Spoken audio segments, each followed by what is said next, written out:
Então recomeçar, porque senão o tempo avança muito rapidamente. Vamos responder aqui a última pergunta que nos chegou. E a pergunta é a seguinte: sou alérgica à lactose. E quando pequena tinha asma, e toda vez que ingiro qualquer derivado de leite, fico com falta de ar. Claro, derivado de leite tem lactose.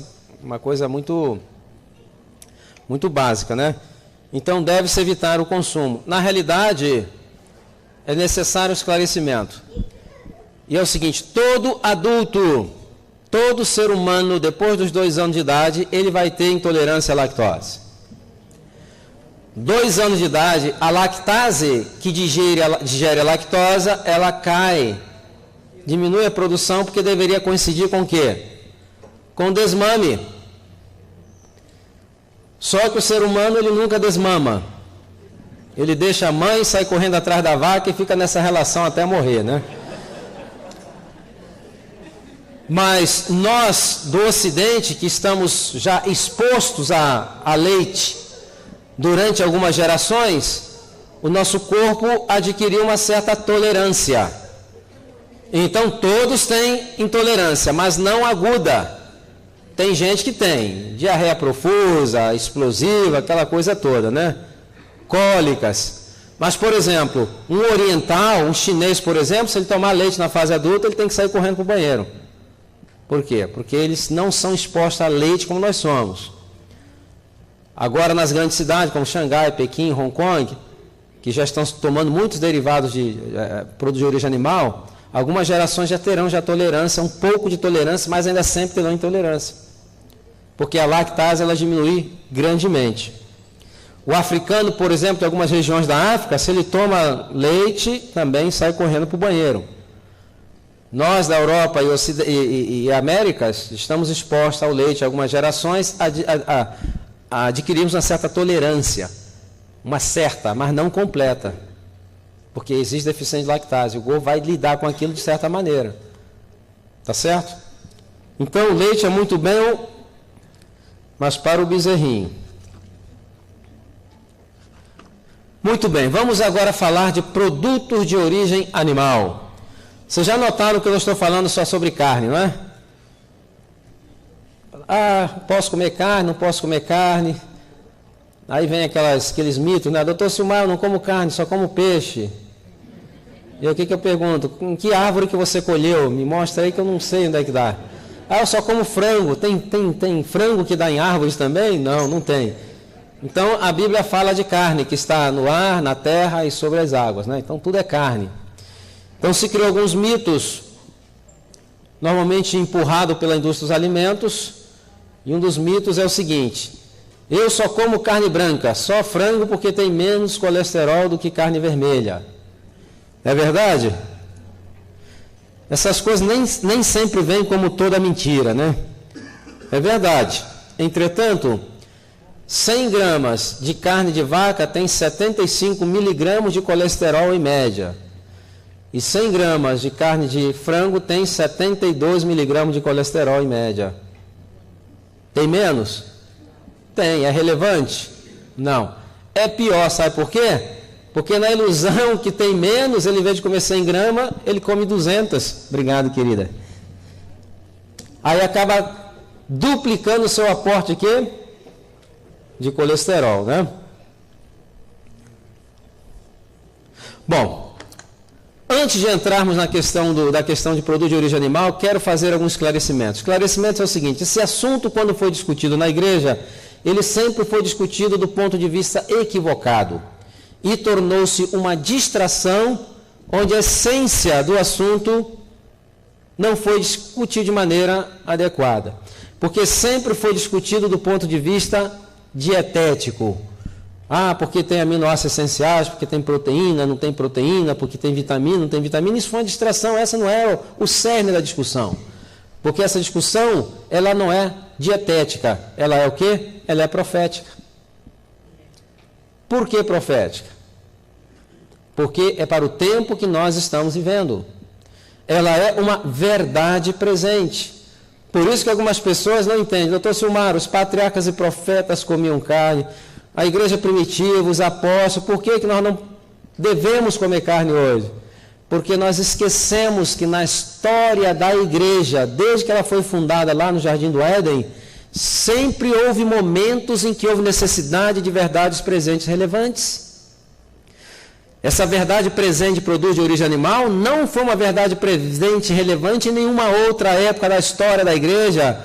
Entretanto, ela se torna uma verdade presente relevante para esse tempo. Por quê? Porque hoje existem aspectos que não existiam no passado. E aí quando a pessoa fala, bom, os patriarcas e profetas comiam carne, é verdade, eles também eram polígamos. Porque a verdade presente da restauração do matrimônio monogâmico não havia estado no tempo deles, foi restaurado depois. Era uma perversão que foi tolerada. Então, ela se torna uma verdade presente hoje, porque existem implicações hoje no consumo de produtos de origem animal que não existiam no passado. Então, vamos falar rapidamente de algumas dessas implicações do tempo do fim. Um dos grandes problemas que nós enfrentamos hoje é a fome no mundo. Nós temos 7 bilhões de habitantes, 3 bilhões está desnutridos, uns outros 3 bilhões, mais ou menos um terço está subnutrido e apenas um terço mais ou menos nutrido. Mas por que existe tanta fome no mundo? Existe fome no mundo? Será que é porque existe falta de recursos no planeta? Não. É porque existe uma política alimentar mundial que está tentando alimentar animais para alimentar seres humanos.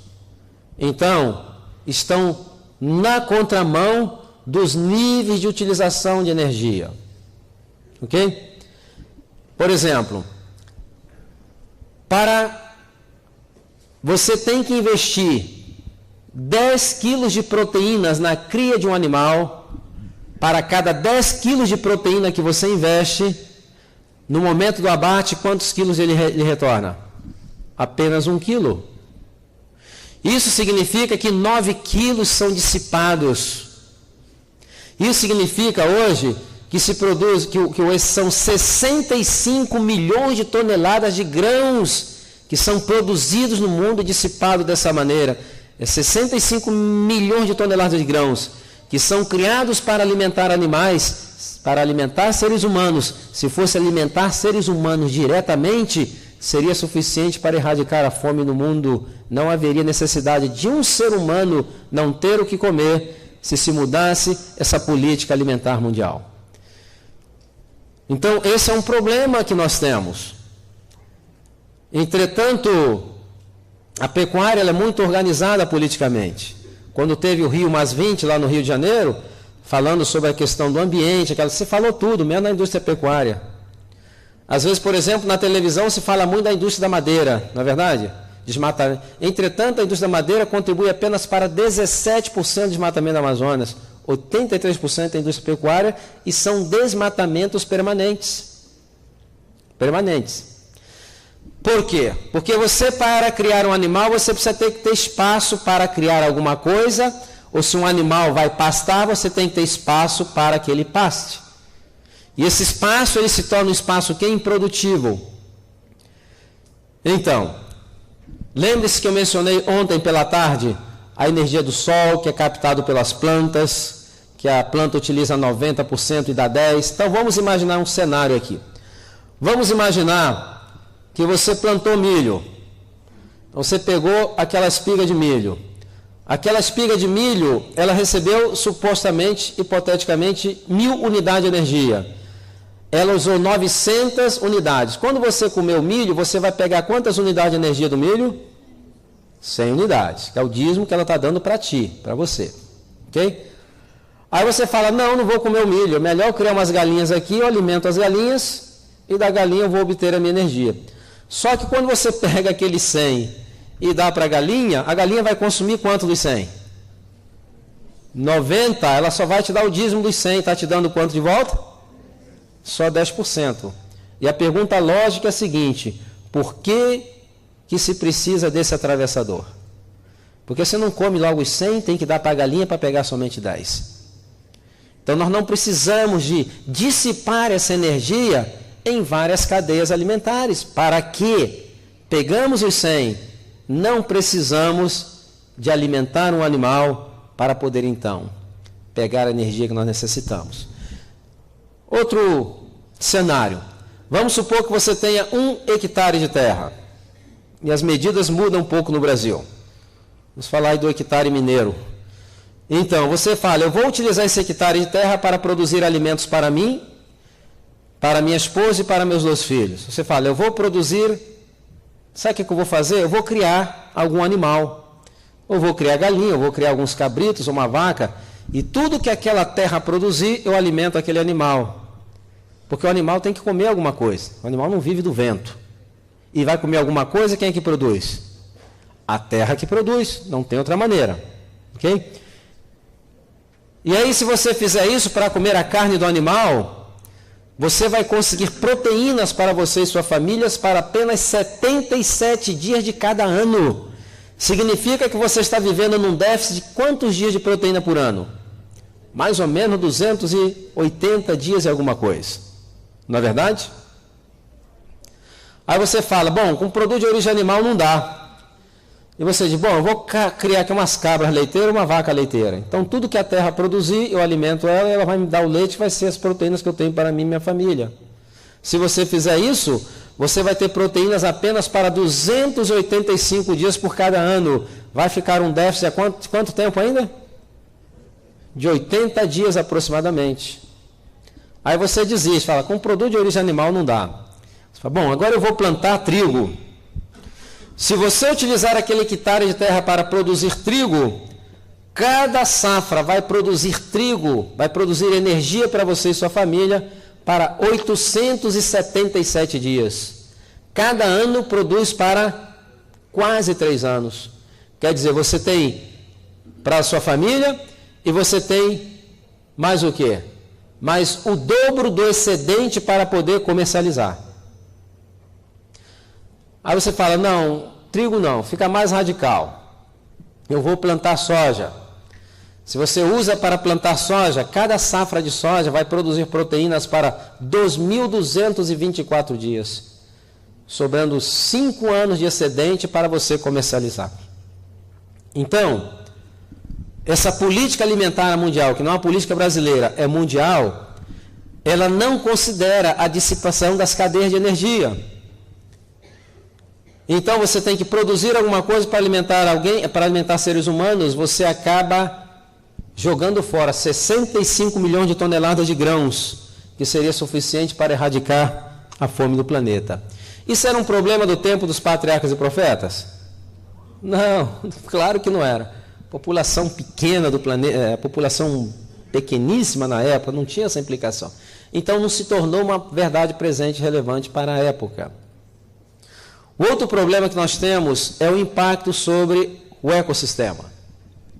Eu mencionei aqui a questão do desmatamento, tem a questão, por exemplo, os dejetos dos animais que são criados sem um predador natural, acabam contaminando o lençol freático.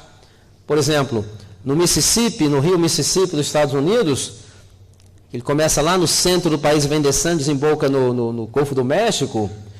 Ao longo do rio existe muita produção também de gado, né? E ali o que acontece? Os dejetos são lançados para o rio.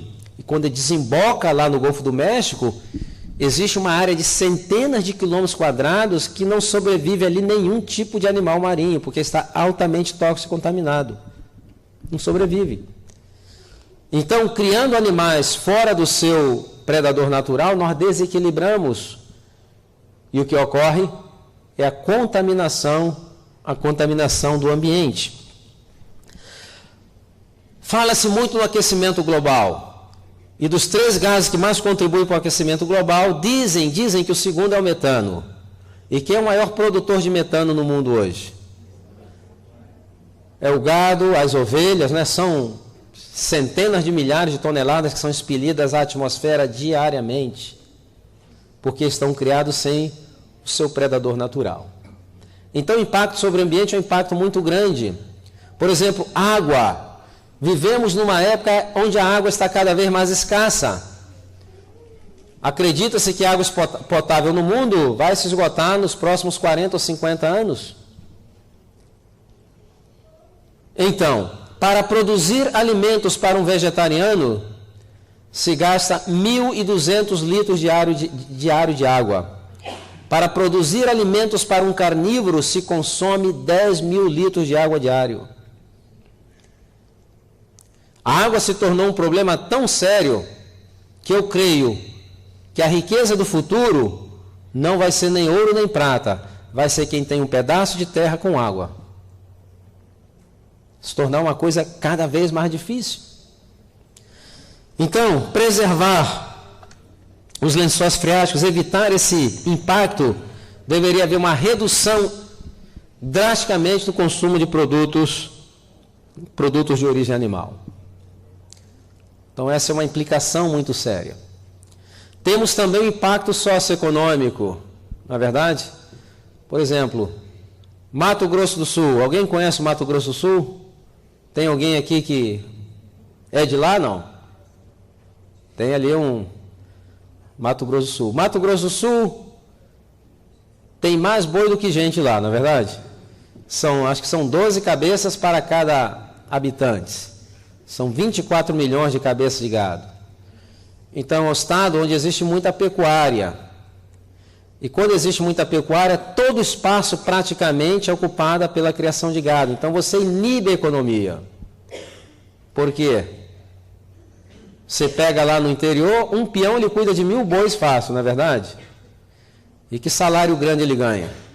Um lugar para dormir, para comer, um saláriozinho michuru que ele vai levando ali, e aquela área está toda comprometida. Se alguém quisesse plantar alguma coisa para fazer uma indústria e produzir, não tem como, está ocupada pela pecuária. Então, no Mato Grosso do Sul, e algumas outras regiões do Brasil, existe ali um fenômeno, é falta de trabalho. Quem não trabalha para o governo, trabalha para alguém que trabalha para o governo, não é verdade? É o impacto socioeconômico. Agora, você vai a algumas regiões do Brasil, onde existe mais diversificação na produção, naquilo que se extrai da terra, então você estimula a indústria, que gera emprego, uma série de coisas. Então, o impacto socioeconômico é um impacto também muito grande. Muito grande. O estado do Mato Grosso ainda depende de alguns subsídios do governo. E é o estado que mais produz carne, exportam para a China. Então, o impacto socioeconômico ele é bem presente. Isso era um problema do tempo dos patriarcas e profetas? Não. Claro que não. Agora, um outro problema é a questão da crueldade. Por que crueldade? Todo o processo de produzir animais em alta escala sempre vai ter o componente crueldade. Não estou dizendo isso porque os que criam são cruéis, porque é parte do sistema. Você tem que maximizar a produção para poder tornar o preço competitivo, não é verdade? Então, já há 50, 60 anos começou a utilizar alguns métodos de maximizar a produção e alguns desses métodos certamente geram muito sofrimento para os animais. Um deles se chama o debicamento de frangos que são criados para o corte. Por exemplo, os pintinhos que serão os frangos de corte, quando são bem pequenininhos, se cortam os bicos deles, com aqueles bicos bem achatados e largos, né? Por quê? Para evitar que eles se biquem, se firam e ali provoque uma infecção generalizada e a pessoa perde praticamente ali todos os... E aí cortam, mas como é que eles cortam o bico desses animaizinhos? Será que eles levam para um centro cirúrgico, fazem uma oração, dá anestesia? Não, não tem como fazer isso, né? Então são lâminas que vão cortando rapidamente, jogando. Na realidade aqui existem terminais nervosos. É como se cortasse o seu dedo juntamente com a unha em cima, bem no meio da unha. E eles sofrem ali por semanas, aquilo fica sangrando, né? Mas tem que se produzir em alta escala. Vamos ver a questão dos transportes. Inclusive, Ellen White já fala da questão dos transportes, já em 1900, não é um problema de agora, não. Então, por exemplo, você tem que enviar 50 mil pintos para uma determinada região, e aí você acumula em pallets, e aqueles pintos que estão mais no centro do pallet, o que acontece com eles? Eles morrem como? Sufocados. Então, quando você despacha um pallet com 50 mil, você já coloca ali 5 ou 10 mil que vão morrer. Já está calculado. É normal isso. Ok? Então, por exemplo, o bife de vitela. Como se produz o bife de vitela? No momento que o bezerro nasce, eles tiram da mãe, colocam num cubículo, acorrentam para limitar o movimento. E aí dão uma alimentação muito pobre em ferro para criar ele num sistema de anemia crônica, que vai fornecer aquela carne mais branca, e o movimento é uma carne sem músculo. Limitar o movimento é evitar a formação de músculo. Então dá aquela carne macia. Então nós tiramos desses animais o direito a uma vida digna, simplesmente para comer um alimento que, na realidade, nós não necessitamos. Os animais são tão bons que em situações extremas podem até servir de alimentos, mas nós que vivemos em regiões no Brasil onde existe abundância de alimentos, podemos viver sem ele sem dúvida nenhuma. Outro problema, esse era um problema no tempo dos patriarcas e profetas, a crueldade? Não, pelo contrário. Deus estabeleceu algumas normas que os israelitas deveriam obedecer. Por exemplo, ele dizia o seguinte: o bezerro você pode comer, você precisa, você come, mas por favor, não cozinhe o bezerro no leite da mãe dele. Sabe por quê? Isso é desrespeito, isso é crueldade. E esse era um hábito muito comum entre os pagãos. Além de comer o filho, ainda cozinha no leite da própria mãe. Então, apesar da necessidade de comer produto de origem animal, Deus estava chamando a atenção para a necessidade de dar dignidade ao animal. A vida em si. Com respeito, não é verdade? Então, se você fosse usar, por exemplo, bois para colher ou trilhar o campo de trigo, o que ele dizia? Não ate a boca do boi que debulha. Ele está trabalhando para debulhar o trigo para você e ele não pode comer nem um pouquinho que cai no chão. Isso é crueldade. Botar o animal para trabalhar sem poder comer alguma coisinha que cai pelo chão. Então a Bíblia, dentro desse contexto de pecado, Deus ainda estipulou certos métodos para que nós dessemos então dignidade aos animais. Até o abate ele era muito bem controlado.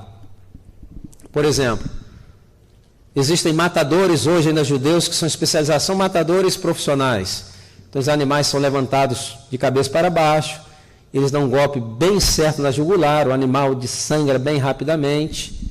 E tem uma passagem na Bíblia muito interessante, porque lá fala, nas ofertas sacrificais, Deus deu orientação: a carne você pode comer, mas duas coisas você não deveria comer. O que é? Nem o sangue, nem a... Será que nós estamos obedecendo isso? Será que aquilo era só para o judeu? Não. Quanto sofrimento não se evitaria se nós observássemos essas orientações? Eu mencionei aqui, qual é o maior responsável por enfermidades cardiovasculares? Colesterol. Somente na América, 1.600.000 ataques por ano, uma morte a cada 24 segundos. Relacionado com o quê? Excesso de gordura. E Deus ainda diz o seguinte: olha, da oferta sacrificial vocês podem comer. Entretanto, do sangue não coma. E da gordura, sabe o que vocês vão fazer? Vocês queimem e me dê para mim. Sabe o que ele está dizendo? Eu sou Deus, eu posso com a gordura. Você é humano, você não pode com a gordura. Então, na sua infinita misericórdia, ele ficou com a pior parte da oferta sacrificial. Na sua misericórdia. Quanto sofrimento não haveria sido evitado se nós evitássemos? E também a questão do sangue. De vez em quando eu tenho que comer em algum lugar que servem carne. Eu não como, mas observo. E eu vejo pessoas comendo carne que parece que está terminando de matar o boi no prato, porque o negócio está todo ensanguentado, não é? Dentro do sangue. Como que os judeus fazem? Pegam aquela carne, tiram, deixam desensanguentar, depois pegam aquilo, eles lavam a carne, depois sovam, sovam novamente, volta a lavar, para estar seguro que não é o quê? Menor quantidade possível de sangue. Não tem como tirar tudo, mas a menor quantidade possível. E hoje nós enfrentamos esse problema. Não era um problema do tempo dos patriarcas e profetas. Outra questão relacionada com sofrimento, uma vaca leiteira. Uma vaca leiteira, se ela for ordenhada manualmente, ela pode ter uma expectativa de vida de 12 a 14 anos. Uma vaca leiteira ordenhada mecanicamente, quantos anos ela vive? 3 anos e meio. De que ela morre? Exaustão. Aquelas máquinas praticamente drenam a energia do animal. E ali provocam-se abscessos que provocam pus, que tem que dar, que são as mastites, que tem que se dar antibiótico. É um verdadeiro problema. Por quê? Que tem que maximizar a produção. E hoje eles já estão pensando em fazer uma coisa geneticamente. Criar vacas leiteiras que não tenham patas. Vai ser só o tronco. Elas ficariam penduradas em algum lugar e ali seriam só, parece até esses filmes aí de ficção, não é verdade? Finalidade só de produzir leite. Sem as extremidades, sobra mais energia para produzir o leite. Então, estamos chegando em momentos, normalmente essas coisas nunca é falado, a população nunca sabe, né? Quando tem uma lata de leite, um pacote de leite, como é que está a cara da vaquinha? Toda feliz, não é verdade? Coitada, ali por trás você não sabe o sofrimento que é desses animais. Então, esse não era um problema do passado, mas é um problema do presente, por isso se tornou uma verdade relevante presente para o nosso tempo. Seguinte, eu me lembro que eu passei um período no campo, e durante esse período, minha mãe criava galinhas. Eu fui conhecer a mensagem adventista com 22 anos de idade. Eu contei minha experiência ontem aqui? Não, né? Vamos ver se temos tempo de contar mais tarde, à noite. E aí eu lembro, eu tinha 10, 11 anos de idade, minha mãe criava galinhas. Eu me lembro que ela, para ter uma galinha boa, levava mais ou menos 1 ano e meio. Ela olhava no quintal, via um franguinho assim meio pré-adolescente, aí pegava aquele franguinho, começava a tratar de maneira especial. Pobrezinho desconfiava de nada, né? Quando descobria era tarde demais. Era essa a gentileza toda. Então, 1 ano e meio. Hoje, do ovo ao frango em quanto tempo? 35 dias. Como se consegue esse fatores de crescimento? Entretanto, com os frangos acontece um fenômeno interessante. Todos os seus tecidos respondem bem ao fator de crescimento e crescem muito rapidamente. Entretanto, existe um tecido que não responde na mesma velocidade, que é o tecido cardíaco. Então, esses frangos vão crescendo rapidamente e o seu coração vai ficando desproporcional ao seu tamanho. Você pode observar, se você tiver uma granja, ter acesso a uma granja, tem frangos para corte, vocês vão ver que esses frangos sempre têm os bicos abertos. E sempre tem a língua caída para um canto do bico. Por quê?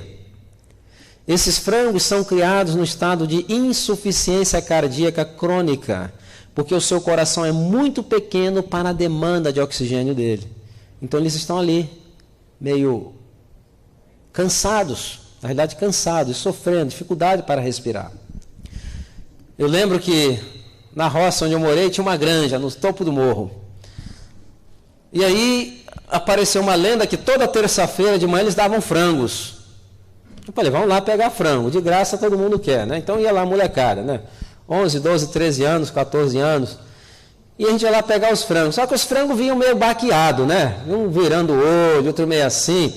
E a gente perguntava, escuta, isso aqui não é nenhuma doença? Eu falei, não é doença não. Mas a gente não entendia o que tinha acontecido com aqueles frangos. E aí depois eu fui saber, na realidade era o seguinte, esses frangos com esses corações pequenos, não pode fazer muito barulho. Se você chega num galpão desse, dá um berro bem alto, 40, 50 frangos têm infarto miocárdico e morre. Por isso que está escrito lá, não faça barulho, silêncio.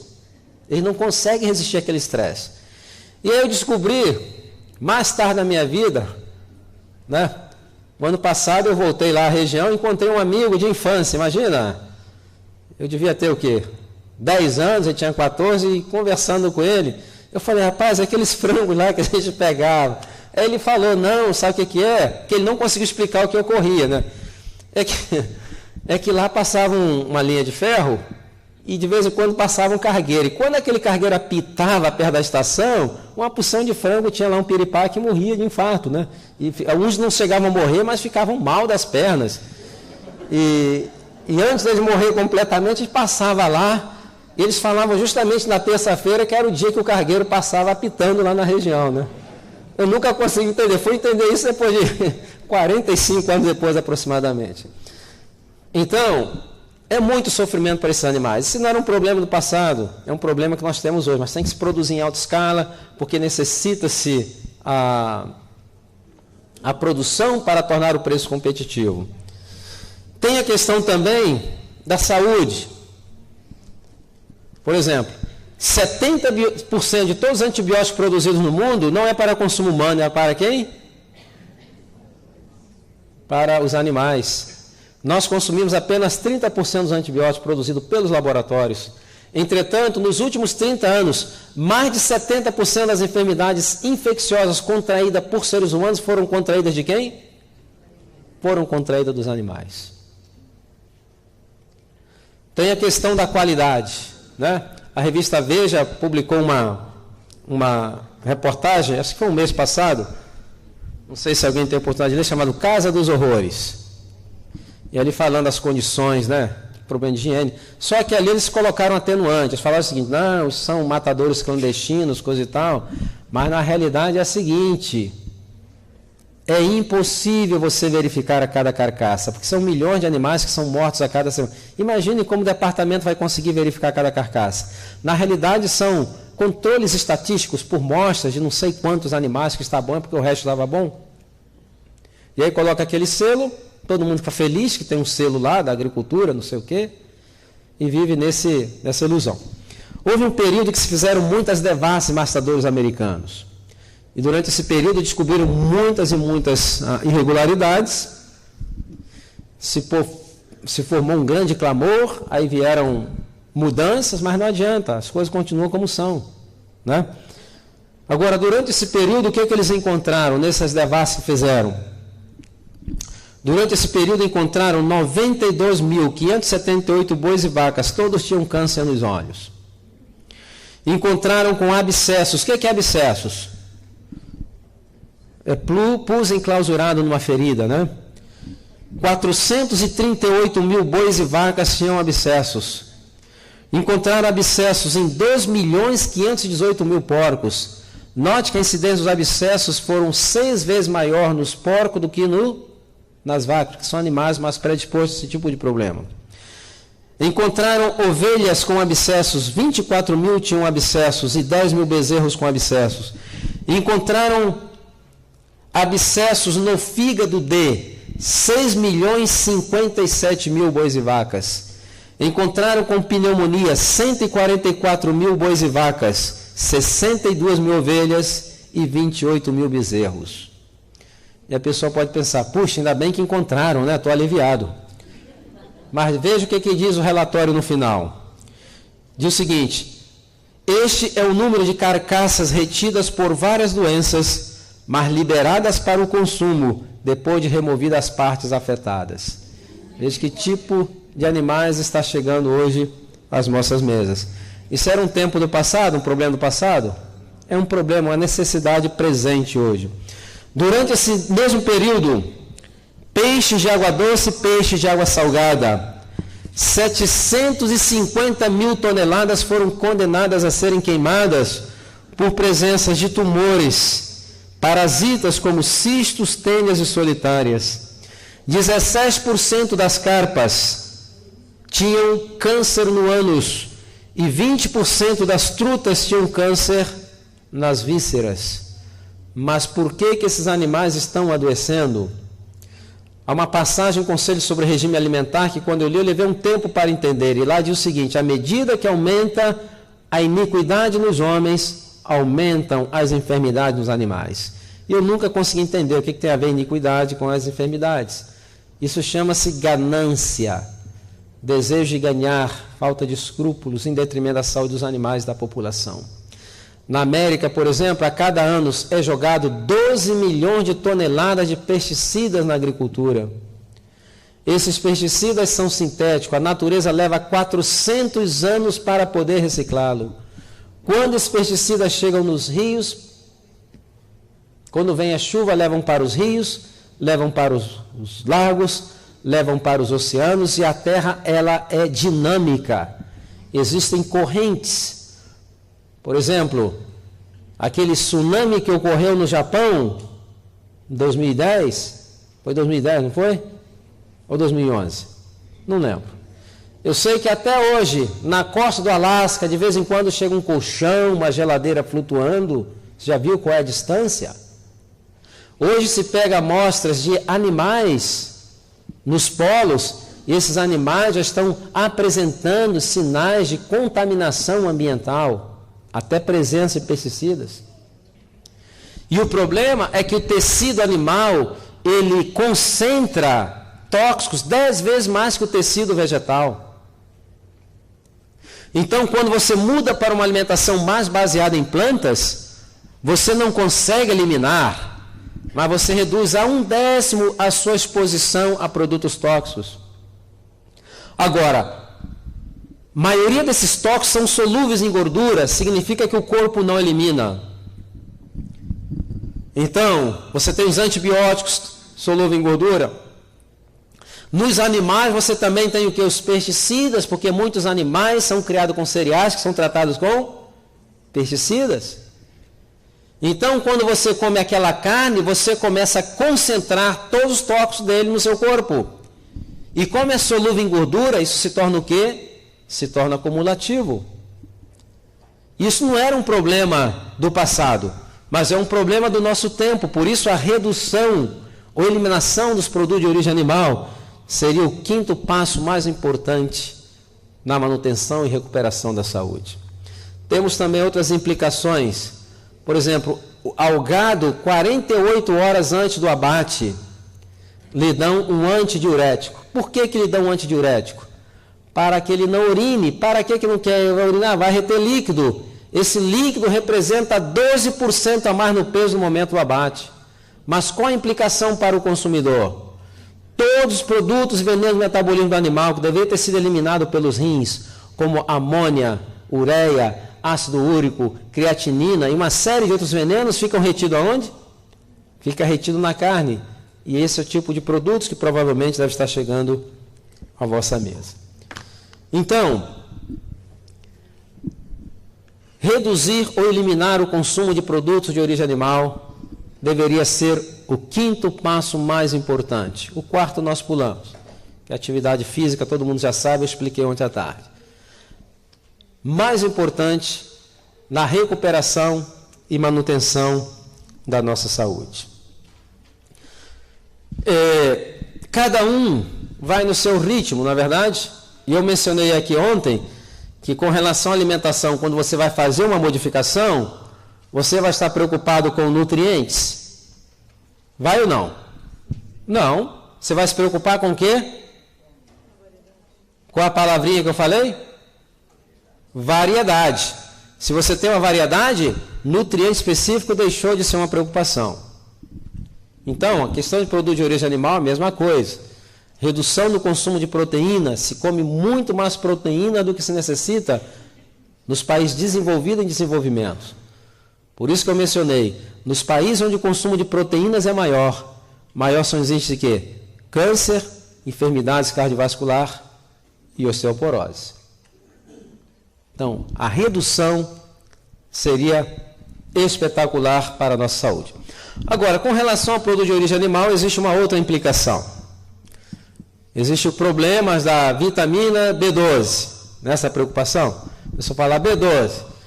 Deixa eu fazer um esclarecimento e ver como eu abordo a questão da B12. Em primeiro lugar, não existe nenhum animal que sintetize a vitamina B12. Não existe. A vaca não sintetiza, a galinha não sintetiza. A vitamina B12, ela é sintetizada por bactérias. E onde estão essas bactérias? Qual é a fonte maior dessas bactérias? É o solo, o chão.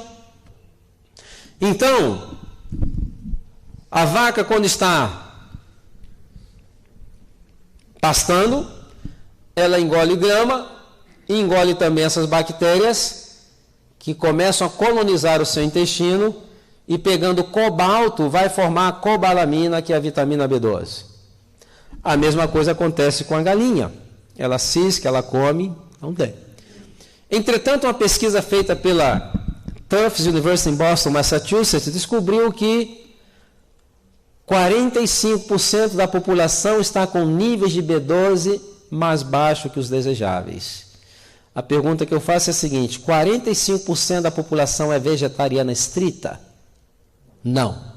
Talvez 0,00 alguma coisa. O que esse estudo nos está indicando? Que deficiência de B12 é um problema de toda a população. Agora, algumas pessoas dizem: doutor Silmar, a gente precisa comer carne por causa da B12.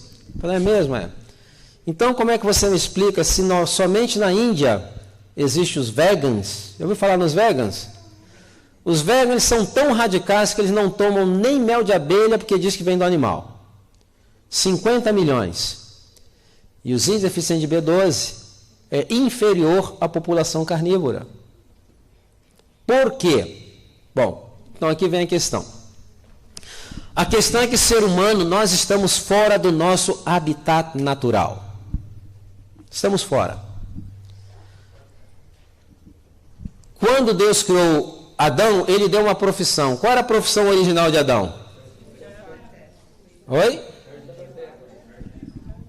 Agricultor não. Agricultor, ele foi rebaixado a agricultor, mas ele era jardineiro, né? Então, era o plano de Deus que no contato dele com a natureza, ele obtesse então a sua vitamina B12. Quantos de vocês têm contato aqui com a terra ou planta alguma coisa orgânica? Ainda temos um bom grupo aqui, né? Um remanescente. Então, normalmente, aquelas pessoas que plantam alguma coisa orgânica e comem alguma coisa orgânica, normalmente eles ingerem essa bactéria que coloniza e pega o cobalto, faz a mesma coisa que faz lá na vaca, faz na gente também, sempre fez. Ok? Então, o problema de grandes cidades, o que é? Estresse, alimentação inadequada, refrigerantes, frituras, excesso de medicamentos que vai detonando essa flora. Chega um momento que você não tem as bactérias que ajudam a sintetizar e começa então a aparecer deficiência de vitamina B12. Não porque não foi feita a provisão, porque estamos fora do nosso habitat natural. Em função disso, qual a recomendação que eu dou? Primeiro, se você tem um espacinho lá de terra,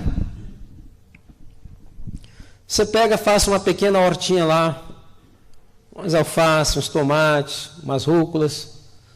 Ontem eu comi uma salada espetacular na casa da Luciana, com aquele alface ali, colhido ali na hortinha dela. Muito bom.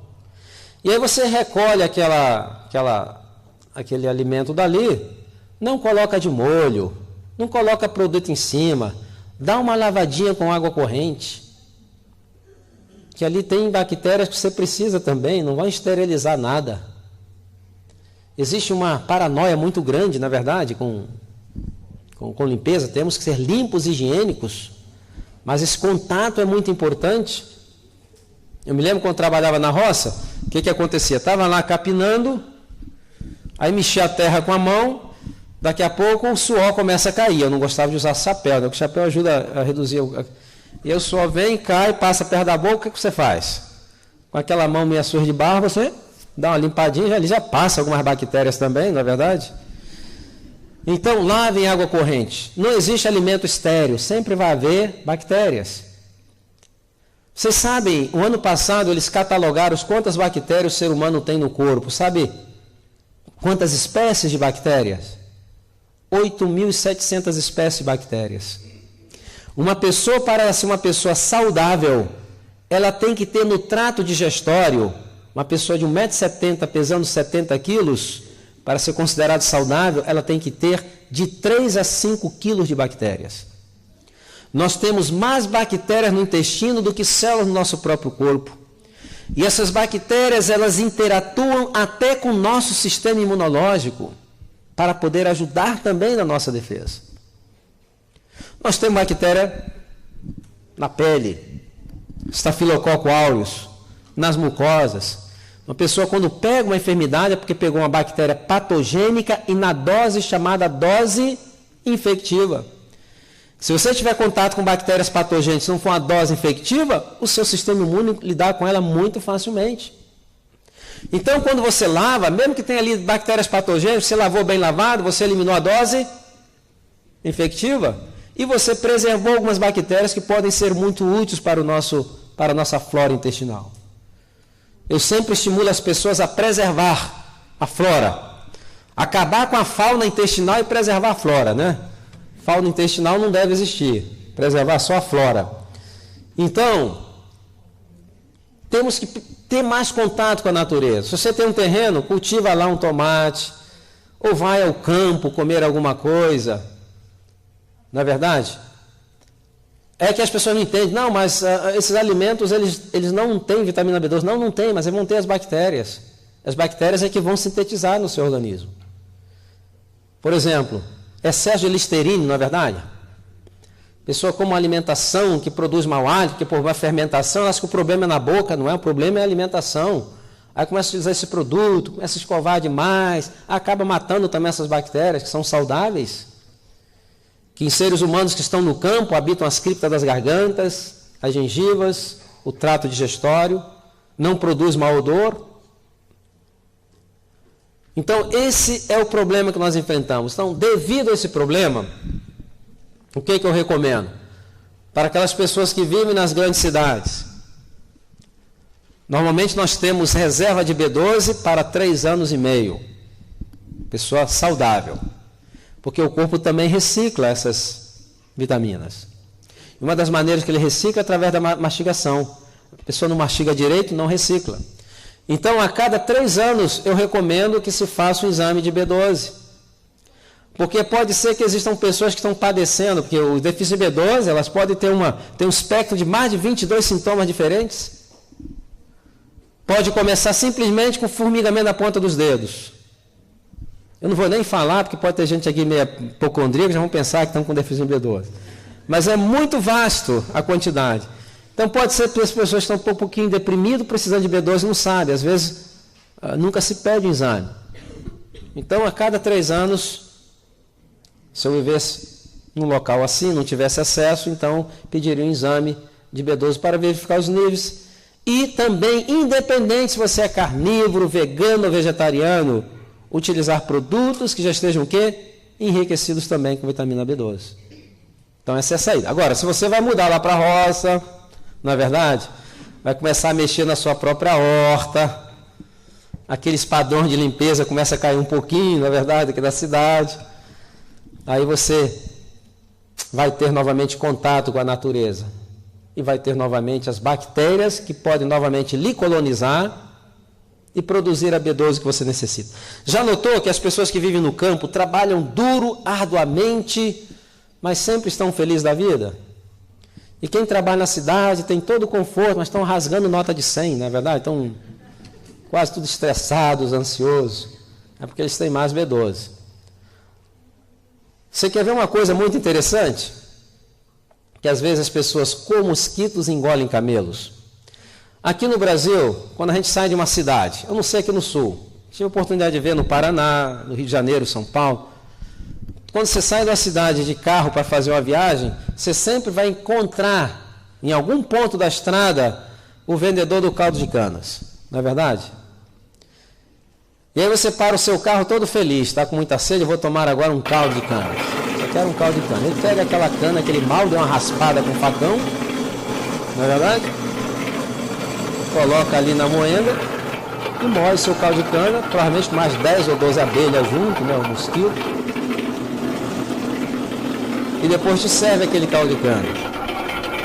Agora uma pergunta, por que quando está quase terminando o caldo de cana, todo mundo tem que fazer assim para tomar o restinho? Rio com B12. Na realidade, tinha que dar uma lavada no caldo de cana, raspar, lavar, né, porque pode ter alguma bactéria infectiva ali, uma dose, ou dar uma lavada bem rápida. Mas então, essa é a questão. Estamos muito preocupados com essa questão de higienização, que é muito importante, mas não pode ser levado ao exagero. Hoje, por exemplo, uma criança sai e coloca o pé no chão, a mãe falta arrancar os cabelos, né? Está com o pé no chão, coisa e tal. Levem elas para algum lugar, fim de semana. Deixa elas ter contato com a terra. Tá certo? Então, essa é a questão dos produtos de origem animal. Existe alguma pergunta com relação aos produtos de origem animal? Fale agora, o cálice para sempre. Está tudo esclarecido? Bom, vamos falar agora na questão. Pessoa opta por uma alimentação mais vegetariana. Então, tem pessoas que abandonam produtos de origem animal, nunca sentem necessidade deles. Na verdade, entretanto, a carne, ela possui uma substância chamada hipoxantina. A hipoxantina é uma prima muito próxima da cafeína. Ela atua como um estimulante. Então, tem pessoa que desde comer carne fala que está fraco. Não, ela está habituada àquele estimulante. Então, ela se sente debilitada. Então, o que eu recomendo é o seguinte: as pessoas vão no seu tempo, na sua velocidade, começaram a reduzir os produtos de origem animal. Alguém fala assim, eu só como uma vez por semana. Não, não é bom. Normalmente o cara come uma vez por semana, mas é num churrasco, onde se empaturra até sair pelos ouvidos. Então é melhor nem fazer isso. É melhor você comer um pedacinho diariamente, até você deixar, do que você comer uma grande quantidade no fim de semana. E aí você vai passando pelo desmame. Tem muitas pessoas que precisam passar pelo desmame. O desmame da maminha, né?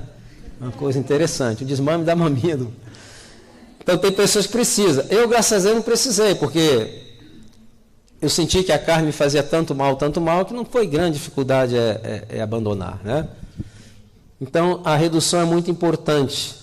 O consumo de produtos de origem animal. E aí vai se reduzir, e quando nós criamos condições, nós temos a questão do colesterol. O colesterol é importante para a nossa saúde? Muito importante.